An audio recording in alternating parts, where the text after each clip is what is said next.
Opposition leader कौमी assembly की नामजदगी का मुकर्रर वक्त खत्म। कौमी असम्बली को अब तक सिर्फ महमूद खान अचकज़ई की नामजदगी के ख्वाइफ मौसूल हुए हैं। ज़राए के मुताबिक स्पीकर कौमी असम्बली ने दस्तखत की तस्दीक के लिए PTI अरकान को कल 3 बजे तलब कर लिया। कल 3 बजे तक नामजदगी फॉर्म पर मजीद अरकान दस्तखत करना चाहें तो कर सकेंगे। इसी पर बात करेंगे। वकार सैयद हमारे साथ मौजूद हैं। जी वकार सैयद, आगाह कीजिएगा इस हवाले से।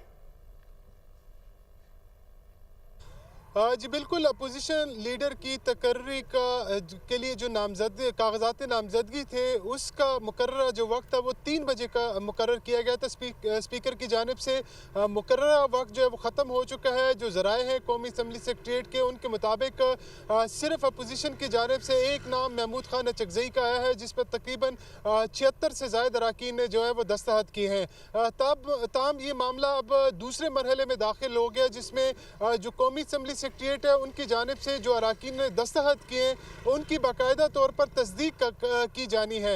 जब इन अरकान की तस्दीक हो जाएगी तो उस मुतल्लिक बाकायदा तौर पर एक रिपोर्ट मुरतब की जाएगी जो स्पीकर कौमी असम्बली को दी जाएगी, और उसके मुताबिक जो अक्सरियती हिमायत याफ्ता जो नामजदगी होगी, यानी जो कैंडिडेट होंगे, उनको बतौर अपोजिशन लीडर कौमी असम्बली जो है वो नोटिफाई कर दिया जाएगा। जो कौमी असम्बली के जो सेक्रेटरीट है वो उनका ये कहना है कि कल 3 बजे जो है पाकिस्तान तहरीक इंसाफ के जो अरकान हैं जिन्होंने महमूद खान अचकज़ई की हिमायत की है उनको दस्तखतों की तस्दीक के लिए तलब किया है। ताहम अगर वो नहीं भी आते तो जो उनका रोस्टरम है उसके, जब कोई भी रुकन कौमी असम्बली जब रुकन बनता है तो वो अपने दस्तखत जारी करता है, तो उससे उसको मैच किया जाएगा और उसके मुताबिक जो दस्तखत मैच होंगे उस पर एक रिपोर्ट मुरतब की जाएगी।